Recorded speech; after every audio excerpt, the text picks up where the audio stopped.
हिमालय की गोद में बसा एक छोटा सा गांव था। इस गांव में एक अद्भुत झरना था जिसे गांव वाले जादुई झरना कहते थे। कहा जाता था कि इस झरने का पानी पीने से इंसान की सभी इच्छाएं पूरी हो जाती हैं। सिया, एक मासूम और जिज्ञासु लड़की, अक्सर इस झरने के पास खेला करती थी। उसकी दादी ने उसे कई बार झरने की जादुई कहानियां सुनाई थीं, लेकिन सिया को कभी विश्वास नहीं हुआ। एक दिन गांव में विराज नाम का एक युवक आया। वह एक खोजी पत्रकार था और जादुई झरने की सच्चाई जानने के लिए गांव में आया था।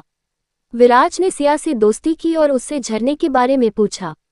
सिया ने उसे बताया कि उसकी दादी ही सबसे ज्यादा जानती हैं। विराज और सिया दादी के पास गए और उनसे झरने की सच्चाई जानने की गुजारिश की।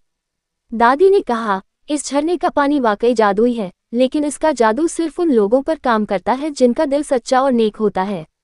विराज ने ठान लिया कि वह इस झरने की सच्चाई को दुनिया के सामने लाएगा। वह और सिया अगले दिन झरने के पास गए और विराज ने पानी पीकर देखा। उसने मन ही मन एक इच्छा मांगी, लेकिन कुछ नहीं हुआ। विराज थोड़ा निराश हुआ। तभी सिया ने अपनी बांसुरी निकालकर एक मधुर धुन बजानी शुरू की। उसकी मासूम धुन सुनकर झरने का पानी चमकने लगा और एक सुनहरी रोशनी में बदल गया। विराज चकित रह गया। उसने सिया से पूछा, तुमने क्या इच्छा मांगी? सिया ने मुस्कुराते हुए कहा, मैंने कोई इच्छा नहीं मांगी, मैं बस अपनी बांसुरी बजा रही थी। दादी कहती हैं कि संगीत से दिल को शांति मिलती है और शायद यही झरने का जादू है। विराज को समझ आ गया कि झरने का जादू वास्तव में हमारे दिलों में है।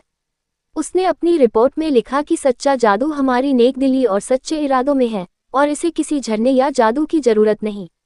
इस तरह सिया और विराज ने मिलकर यह सीखा कि सच्ची खुशियां और इच्छाएं तभी पूरी होती हैं जब हमारा दिल सच्चा और नेक होता है। और गांव का जादुई झरना हमेशा की तरह अपनी मधुर धुनों और सुनहरी रोशनी के साथ चमकता रहा।